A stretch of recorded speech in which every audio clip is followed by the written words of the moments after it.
Hola, mi nombre es Juan Nagel, soy profesor en la Universidad de los Andes y he preparado este pequeño video con esta presentación porque me he dado cuenta que nosotros los profesores en la universidad muchas veces le pedimos a los alumnos que redacten o que escriban y muchas veces me he dado cuenta que los alumnos no tienen una buena intuición de cómo redactar o cómo escribir bien.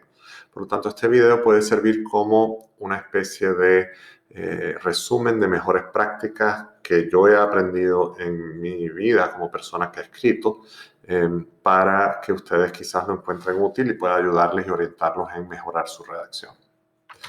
Entonces, lo primero en principal, yo, digamos, no he escrito tanto como mucha otra gente, pero algo he escrito en dos idiomas, he escrito artículos académicos, coescrito libros, blogs. Entonces, todo esto que les voy a decir ahora en este video viene de mi experiencia como persona que ha escrito y que ha escrito de forma profesional. Esto además en mi vida profesional como consultor también tuve que aprender a escribir y sobre la marcha aprender muchas de las cosas que les voy a decir ahora. Entonces, lo primero y principal es que el secreto de saber escribir es saber editar. Saber editar es clave. Y básicamente editar consiste en leer y en releer.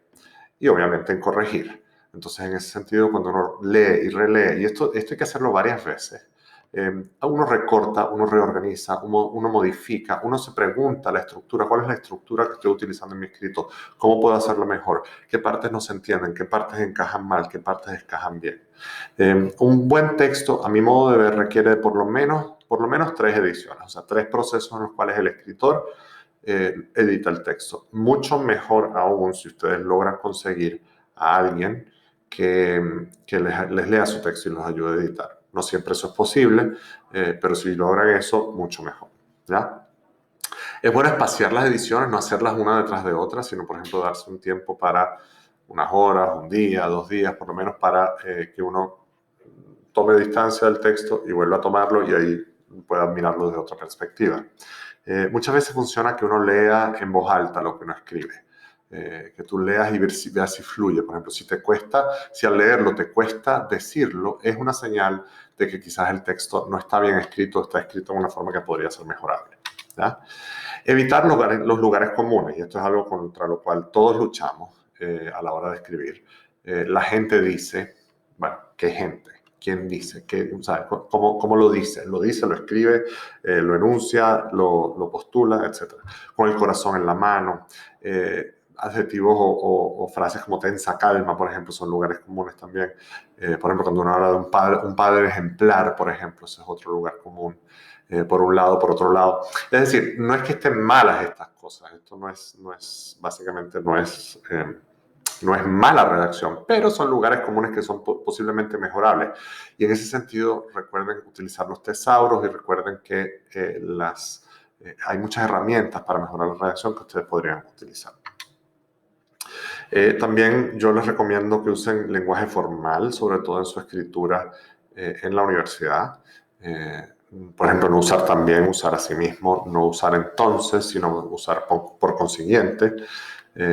No usar, por ejemplo, aunque, sino usar a pesar de que. Y no siempre hay que hacer esto, digamos, aunque podría ser perfectamente apropiado en ciertas frases. Pero cuando ustedes quieran darle un toque un poco más académico, un poco más elevado a los textos que escriban, busquen a ver si algunos de estos ejemplos les sirven, ¿no? No comenzar frases con y, por ejemplo, con la palabra y.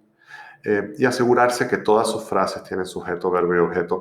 Esto es algo que generalmente yo lo observo mucho en la redacción de los alumnos universitarios, que muchas veces la frase le falta un verbo, por ejemplo, porque es una idea que venía de otra frase que sí tenía un verbo y por lo tanto en la edición la persona separó esa frase en dos, pero no se dan cuenta que la segunda frase quedó sin verbo. Entonces en ese sentido hay que ser cuidadosos con eso. Recuerden usar los signos de puntuación. En un párrafo debiera haber más de una oración, es decir, no tener una oración grande que sea un solo párrafo y después pasar al siguiente párrafo. Entonces, en un párrafo debiera haber al menos 2 oraciones o frases. Ningún párrafo debe contener más de 5 oraciones o frases. Ninguna oración debe durar más de 3 líneas. Se ve mucho también, sobre todo en castellano, que los alumnos redactan o las personas redactan y entonces son oraciones eternas de 5, 6, 7 líneas. ¿Ya? Usar la coma, usar el punto y seguido, usar el punto y aparte, cuidar mucho los signos de puntuación y obviamente usar las mayúsculas cuando uno empieza una oración, una frase o un párrafo. El comienzo y el final de un párrafo son lo más importante. Entonces, si tú tienes un párrafo que por necesidad es largo, trata de que el comienzo y el final del párrafo enuncien básicamente la idea o las ideas principales de lo que quieres transmitir en ese párrafo. Cuidar el exceso de puntuación. Entonces, por ejemplo, procurar no usar muchos signos de exclamación o muchos signos de interrogación, pero si los vas a utilizar, utilízalos bien. Recordar que en castellano los signos de interrogación y de exclamación tienen un comienzo y un final, es decir, son los signos al revés. Una frase, por ejemplo, coma, tener cuidado, coma, de que no tengas demasiadas pausas, coma, ni tampoco, coma, muchas frases desunidas entre sí, coma, porque, coma, puede ser nefasto. Eso podría ser un ejemplo de una frase que, a pesar de que el mensaje que está transmitiendo, que estoy transmitiendo en esta frase es muy importante, quizás esa frase está mal redactada. ¿Por qué? Porque tiene demasiadas pausas. Entonces, algo así, como uno editando esa frase, no podría decir, ten cuidado de no tener pausas excesivas ni frases desunidas, coma, porque podría verse mal. Evitar el lenguaje informal, ¿ya? Evitar adjetivos como bacán, choro, súper es otra que se usa mucho. Son formas de coloquialismos que tienen poca cabida en el ambiente universitario, ¿no? Utilicen el tesauro y hay excelentes fuentes de tesauro online que hay. El tesauro, como ustedes saben, es un diccionario que básicamente es un diccionario de sinónimos y antónimos. No repitas empresa muchas veces, usa establecimiento, usa firma, por ejemplo. Entonces ahí puedes variar un poco la terminología que utilizas. No exageres, por ejemplo, no digas palabras como horrible cuando puedes decir lamentable o pésimo cuando puedes decir perjudicial, etc. O sea, trata de ser pausado en los adjetivos y en las caracterizaciones que realizas en tus textos académicos. Buscar formas originales de expresar ideas, ¿no? Y aquí conviene mucho la pausa, conviene mucho, si es una idea importante, conviene mucho el pensar, por ejemplo, si te conviene una metáfora, un símil, una analogía, etc. ¿Ya? Evitar las voces pasivas, por ejemplo, que no están mal gramaticalmente, pero deberías evitarlas. Por ejemplo, las cartas fueron hechas por Bernardo Higgins, el edificio fue destruido por un terremoto. Fíjense que eso es voz pasiva. La voz activa sería un terremoto destruyó el edificio, por ejemplo. La comida es preparada por mi abuelita. Al revés sería, mi abuelita preparó la comida. ¿Ya? El paciente será trasladado por helicóptero al hospital. Ese son el tipo de voces pasivas que no conviene tener. Tienen que cuidar los tiempos y los números gramaticales. Sobre todo, siempre yo observo que los alumnos a veces tienen muchas veces, no hay una coordinación entre el tiempo del verbo y la cantidad y el tiempo del sujeto, o la cantidad de gente del verbo y la cantidad de gente del sujeto. Por ejemplo, el conjunto de ideas presentadas fueron de alta calidad. ¿Ya? Entonces, esa frase está mal escrita, porque el sujeto de esa frase es el conjunto de ideas. El conjunto de ideas presentado, ese es el sujeto de esa frase. Entonces, ese sujeto es singular. Por lo tanto, el conjunto de ideas presentado fue de alta calidad. Entonces, ahí hay que cuidar esas cosas, ¿no? Preguntarse si los tiempos concuerdan. Hace días, cuando escribimos este párrafo, estamos conscientes de que nuestras ideas estaban crudas. Entonces, obviamente, el estamos está mal. El tiempo del estamos está mal, porque estamos hablando de el pasado, ¿ya? El corrector es tu amigo. Muchas veces los alumnos no usan los correctores y todos los programas de software que usamos en la universidad tienen ya correctores incorporados. Entonces, no entregues material que no hayas pasado por el revisor gramatical. Y en caso de dudas, consultar a la RAE, la Real Academia, www.rae.es. Cuida las tildes, ¿ya? Es importante, es parte importante de nuestro lenguaje, de nuestro idioma. Y cuidar los signos de interrogación y exclamación propios de nuestro idioma.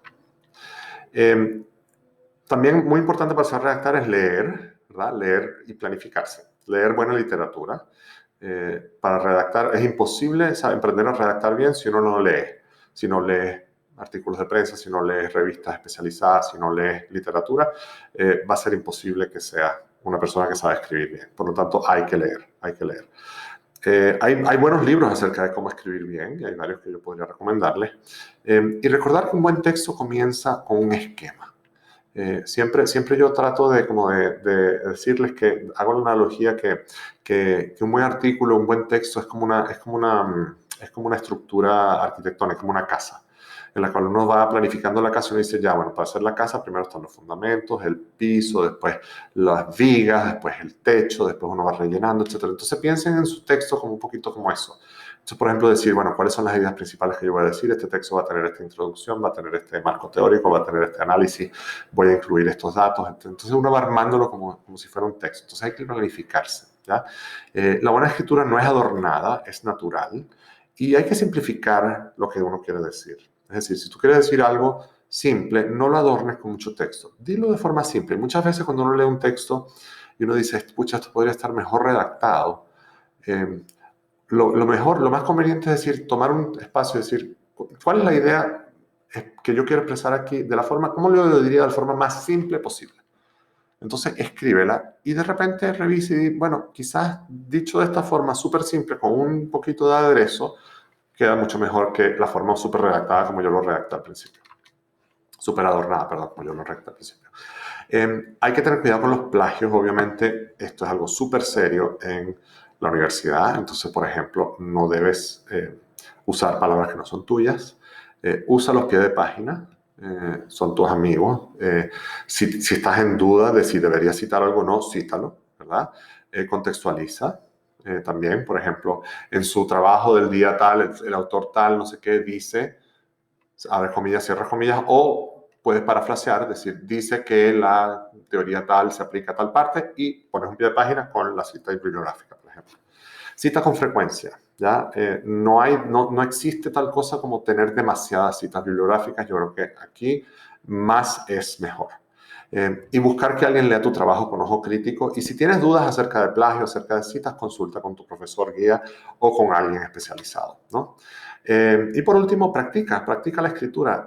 Y aquí nosotros los profesores también queremos hacer un mea culpa, porque yo pienso que aquí en la universidad, digamos que ponemos poca escritura.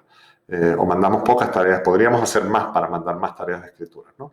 Es un músculo, la escritura necesita práctica, entonces trata de practicar, escribe por tu cuenta, abre un blog si quieres, por ejemplo, cuida la forma como redactas en tus mensajes, en tu WhatsApp, por ejemplo.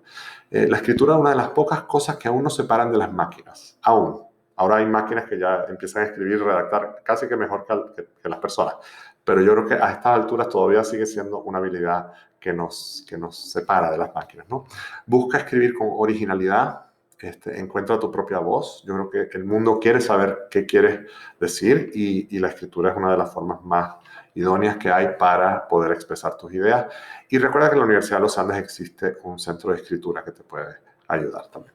Entonces, esas son las tips que tengo para aprender a redactar. Así que bueno, espero que esto les haya servido y cualquier consulta, consulten de nuevo con su profesor, con el Centro de Escritura de la universidad, con sus ayudantes y ojalá esto les sirva para poder ir mejorando en esta habilidad que es tan importante para los profesionales del futuro.